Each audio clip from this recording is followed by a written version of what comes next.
Olá, tudo bem? Quero me apresentar aqui. Meu nome é Anderson.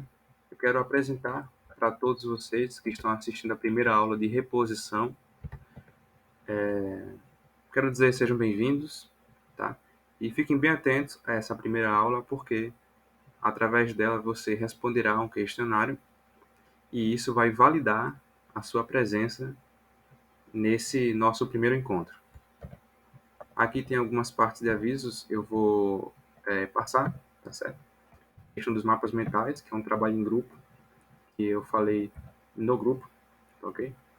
Questão da comida, do lanche, os testemunhos, tá bom? Agora vamos iniciar.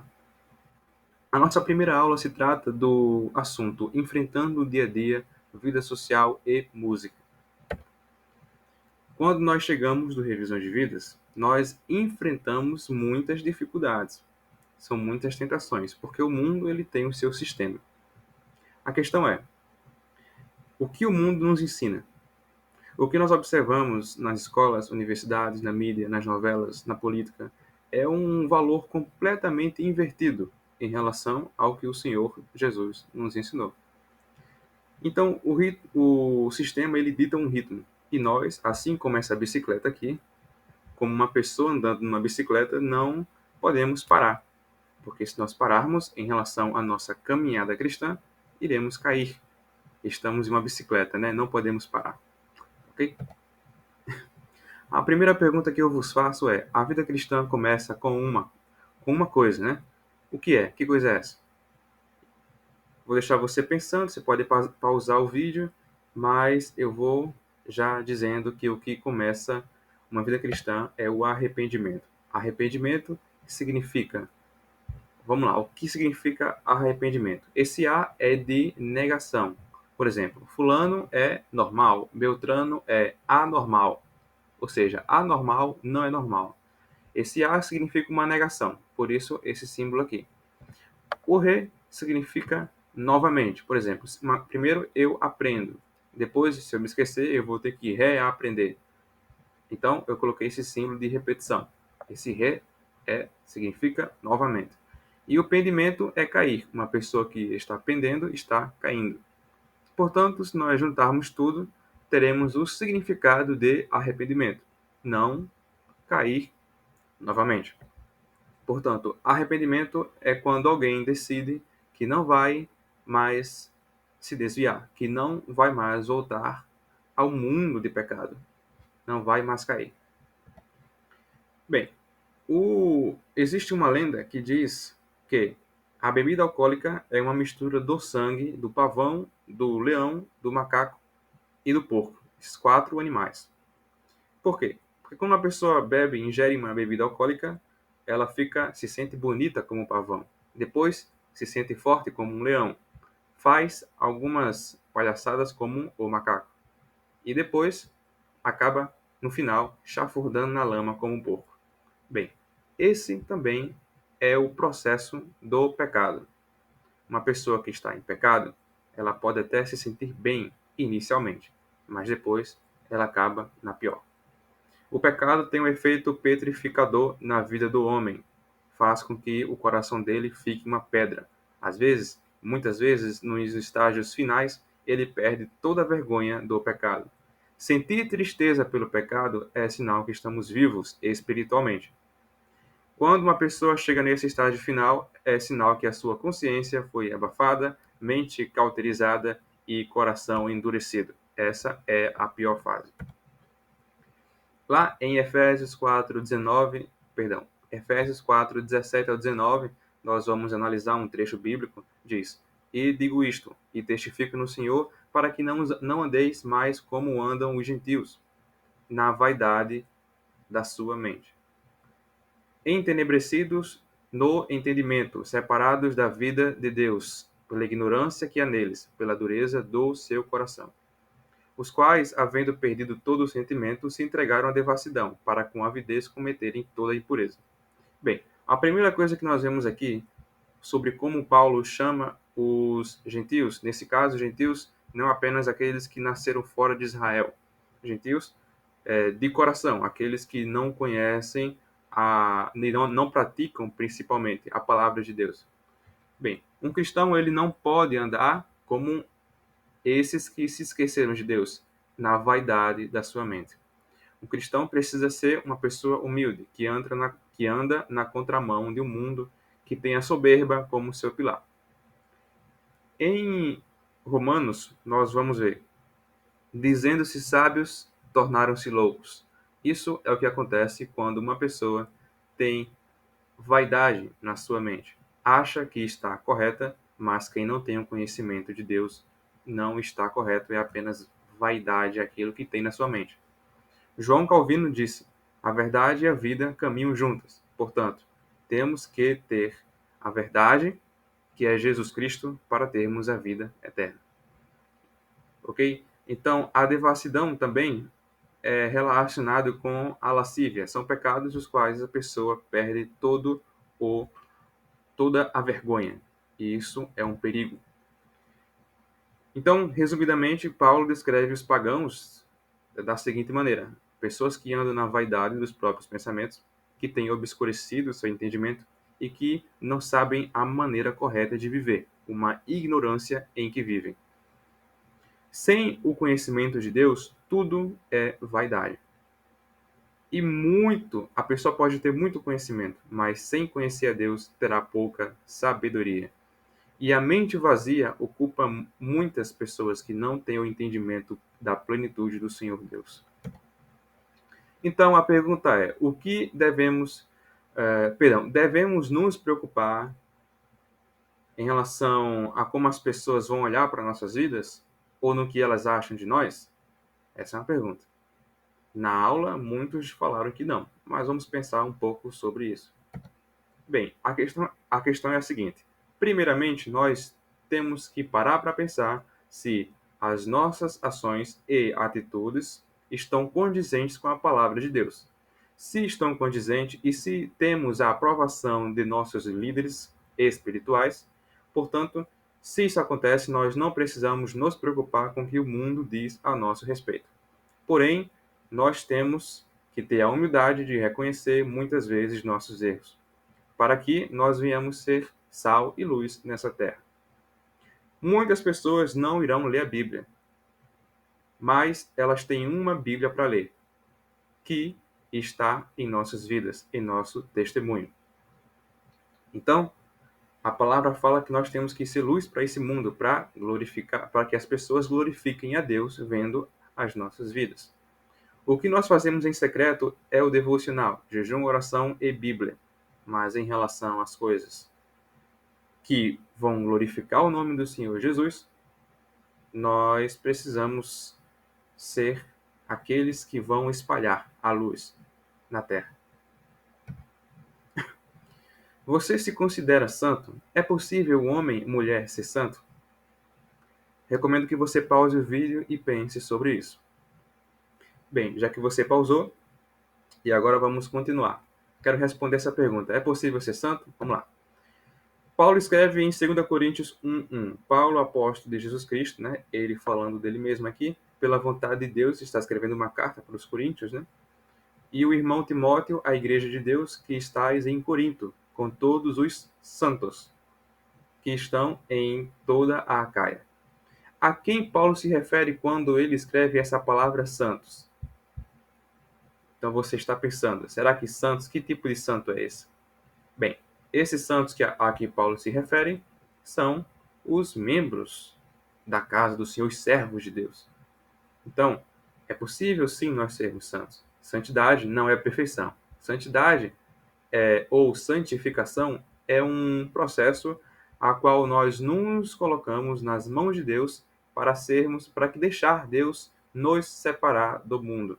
Portanto, é possível ser santo, desde que nos arrependamos dos nossos pecados e caminhemos a uma vida de separação do mundo. Efésios 4:20, continuando o trecho bíblico. Todavia, não foi assim que vocês aprenderam de Cristo, ou com Cristo. Bem, aqui o apóstolo Paulo está falando que nós aprendemos muitas coisas na caminhada cristã, e nós aprendemos com Cristo. Jesus, ao mesmo tempo que é o alvo de estudo, ele também é o professor. Enquanto nós estudamos sobre Jesus, bem, enquanto nós caminhamos com Cristo, nós percebemos que realmente aprendemos muitas coisas com Ele. Como nós devemos agir? Efésios 4:22 fala: Quanto ao trato passado, vos despojeis do velho homem, que se corrompe pelas concupiscências do engano. Concupiscências são desejos desenfreados. E o engano, o inimigo tem se utilizado da nossa mente, da mente dos cristãos para atacar, lançando dardos, que dizem mais ou menos assim: faça isso, faça aquilo, que não haverá consequências. Que o seu coração seja prioridade, mas muitas vezes o coração é enganoso. Porém, nós, como cristãos, temos uma nova cosmovisão, ou seja, uma visão diferente a respeito do mundo. Martinho Lutero disse que descobriu que aquele homem, o velho homem que ele matou nas águas, durante o batismo nas águas, aquele homem, ele sabia nadar. Então, é necessário que nós venhamos matar o velho homem todos os dias. É necessário que nós venhamos entender que a batalha está na mente. Como fala Efésios, e vos renoveis no espírito da vossa mente. E vos revistais do novo homem, que, segundo Deus, é criado em verdadeira justiça e santidade. É necessário que a gente venha entender que aprender com Cristo é um hábito diário. Vestir-se de novas vestes é um hábito diário. Bem, agora que sabemos que o velho homem ele não morreu lá nas águas, mas ele vive todos os dias e que temos que matar ele todos os dias, temos que entender também, segundo os seguintes versículos, que temos que deixar a mentira e a nossa ira. Muitas pessoas têm dificuldade com isso. Quando nós falamos a verdade, estamos sendo usados por Deus.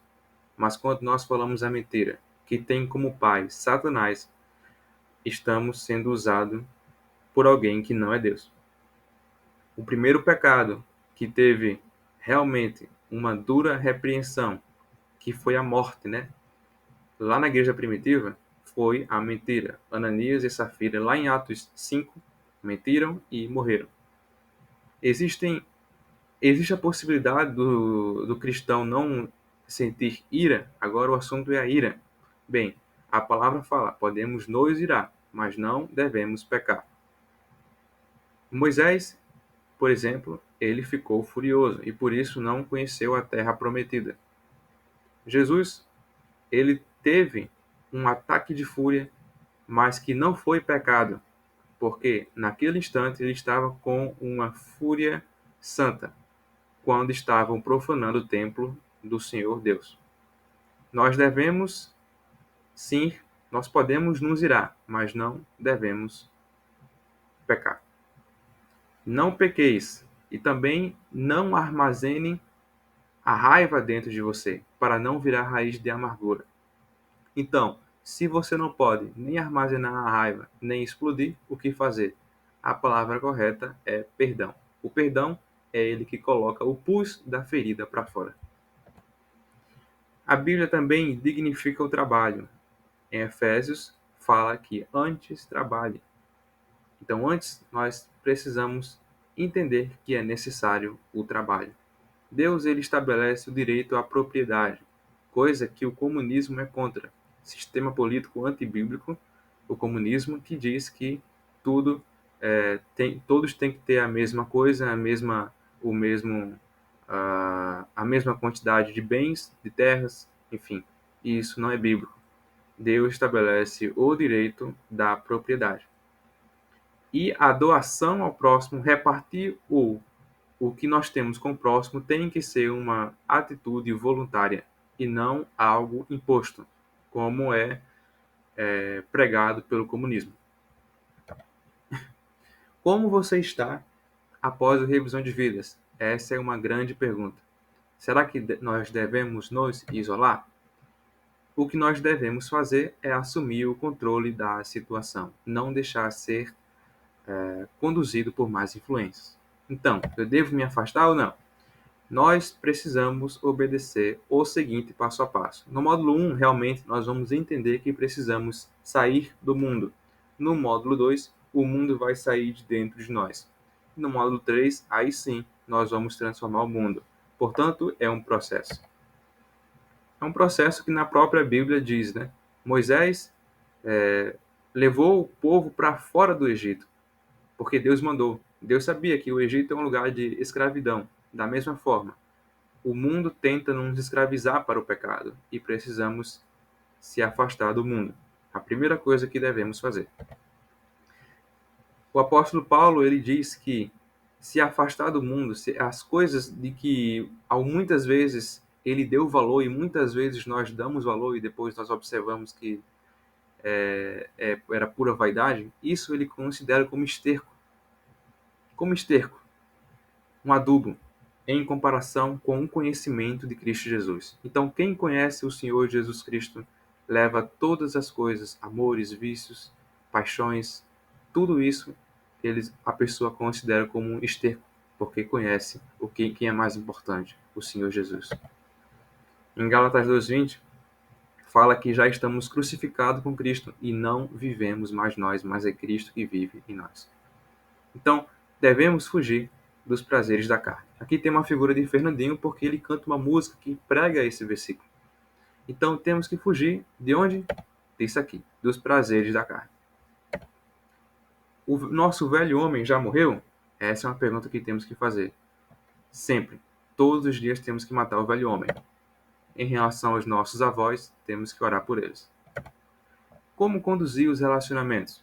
Depois que aceitamos a Jesus, vem muitas perguntas, dizendo mais ou menos assim: você não bebe mais, não fuma, não tem relação com a namorada? E nós precisamos de algumas dicas. Como nós devemos responder? Primeiro, responda com convicção. Em Romanos 10:11, fala que ninguém que crê no Senhor Jesus será confundido. Temos que ter um devocional com Deus para termos convicção. E isso vai levar algum tempo para que nós venhamos amadurecer na palavra do Senhor, mas Ele vai colocar sobre nós esperança, esperança firme, bem fundamentada, para não sermos confundidos e respondemos com mansidão. Depois, perdão, aqui ó, responder com convicção, né? Agora sim, o segundo ponto é responder com mansidão.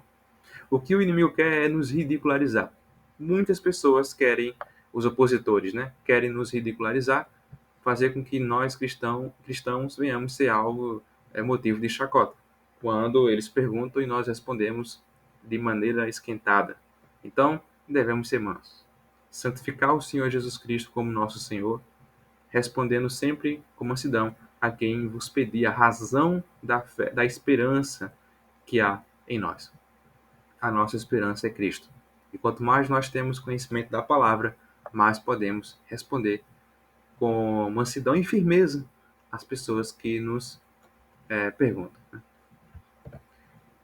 Terceiro ponto, entenda sua posição em Cristo. Nunca se ache melhor que os ímpios. Não se ache melhor que aqueles que ainda não aceitaram a Cristo. Nós somos também pecadores, porém regenerados pelo sangue de Jesus. Também somos a luz do mundo. Precisamos ajudar pessoas. Precisamos resplandecer a luz de Cristo aqui na Terra. Quarto ponto, forme um novo grupo de amigos. Nós somos a média das 5 pessoas mais próximas de nós. Lá em Provérbios fala que quem anda com sábios será sábio, mas quem anda com tolo será tolo. Aqui uma pergunta: onde você passará a sua eternidade? Nós passaremos a nossa eternidade no mesmo lugar onde os nossos melhores amigos estiverem. Isso é uma pergunta, é uma afirmação muito forte. E quinto ponto, faça de seus amigos parte da sua oração. Nós devemos nos preocupar sim com pessoas, devemos orar por todos eles, sabendo que em Deus nós vamos ter amizades realmente verdadeiras, amizades que vão nos ajudar bastante na caminhada. Tá bom? Então, essa aqui é a primeira parte. Agora vamos falar sobre a música. Né? Algumas questões envolvendo música. ok?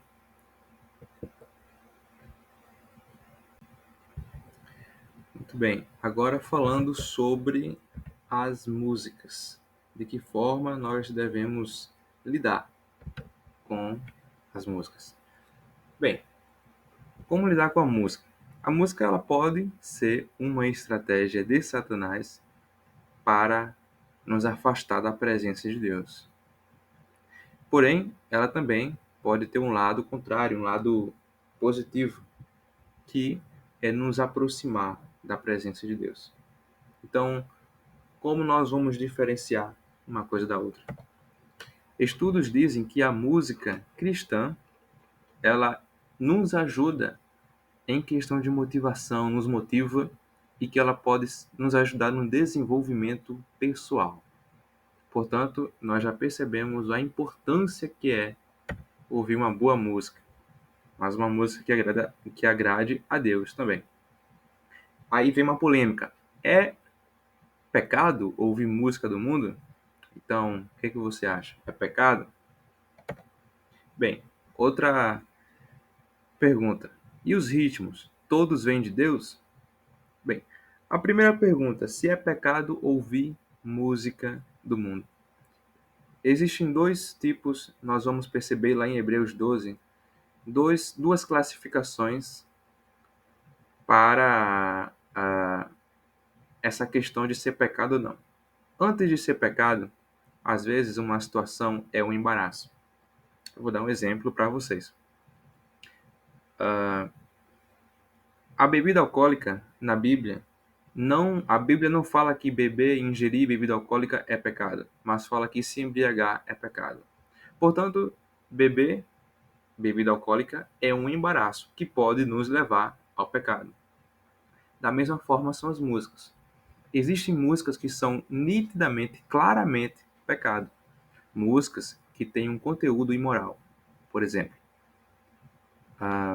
Mas existem outras que têm até uma melodia boa, uma letra boa, que nós percebemos que não tem nada a ver de errado, mas que são letras que podem nos levar ao pecado, principalmente, por exemplo, fazer lembrar de momentos que não agradem a Deus, que não sejam de acordo com a nossa nova caminhada cristã. Em relação aos ritmos musicais, todos pertencem a Deus? Sim, tudo é criação de Deus. Portanto, nós temos que imaginar, nós temos que ter a certeza que tudo que foi criado na Terra, tá certo? É permissão, né? E também criação de Deus. As coisas boas são criações de Deus. Porém, o inimigo ele tem um papel de distorcer. Por exemplo, o funk carioca, o forró muitas vezes, geralmente são ritmos lembrados com letras que têm muitas vezes um conteúdo impróprio. Mas isso já é obra do, do homem, do pecado, da carne. Enfim, obra do maligno. Mas todos esses ritmos podem ser utilizados para a glória de Deus. Esse vídeo aqui você pode visualizar num grupo. Lá na descrição vai ter um link que você pode acessar essa explicação do pastor Luciano Subirá. Em Hebreus 12, como eu falei para vocês, fala: deixemos todo o embaraço e o pecado que tão de perto nos rodeia. Algumas músicas podem até não ser pecado, mas são embaraço que nos levam ao pecado. Então, Satanás tem um propósito em relação à música de, primeiro, roubar a honra de Deus. Tá? Lúcifer, antigamente, era um adorador e ele sabe muito bem a importância que a música tem para afastar um cristão da igreja do Senhor Jesus. Segundo ponto, o que Satanás quer através da música é destruir a vida dos seguidores. Nós fazemos aquilo que nós ouvimos. Aquilo que a gente ouve é como se a música fosse como uma bebida que embriaga. Sendo que essa bebida nós bebemos pelos ouvidos, né? Um modo mais poético de falar. Portanto, nós temos que nos atentar a tudo aquilo que nós ouvimos. Muitas músicas servem para a destruição. Esse vídeo vocês podem ver também na descrição, lá no link, que tem uma pasta com as aulas do módulo 1. Agora, a música cristã é diferente. A música gospel, o que significa gospel? Gospel é uma palavra do inglês que significa evangelho. Portanto, música gospel, na teoria, é uma música que espalha o evangelho de Cristo, propaga o evangelho de Cristo. Então, a primeira função é trazer paz e calma ao espírito. Salmos 22, 3. Porém, tu és santo, tu que habitas entre os louvores de Israel. Os demônios não suportam louvores. Tanto é que Davi tocava a harpa para o rei Saul se acalmar quando este rei Saul era atormentado por demônios. Depois, a música cristã, gospel, evangélica, ela faz com que nós sejamos edificados através de uma mensagem que é transmitida. Portanto, a música ela abre as portas dos céus. E a música ela deixa o ambiente fácil para que nós venhamos adorar o Senhor. Portanto, uma música cristã, ela vai ter uma mensagem e não é apenas a melodia que é bonita, mas a letra tem muita importância para que nós venhamos adorar o Senhor Deus. Aqui eu deixei para vocês algumas perguntas que vocês vão responder no primeiro exercício online, tá ok? E vamos comentar sobre isso no início da aula 2. Qualquer dúvida, vocês podem tirar comigo, estarei à disposição. Um forte abraço.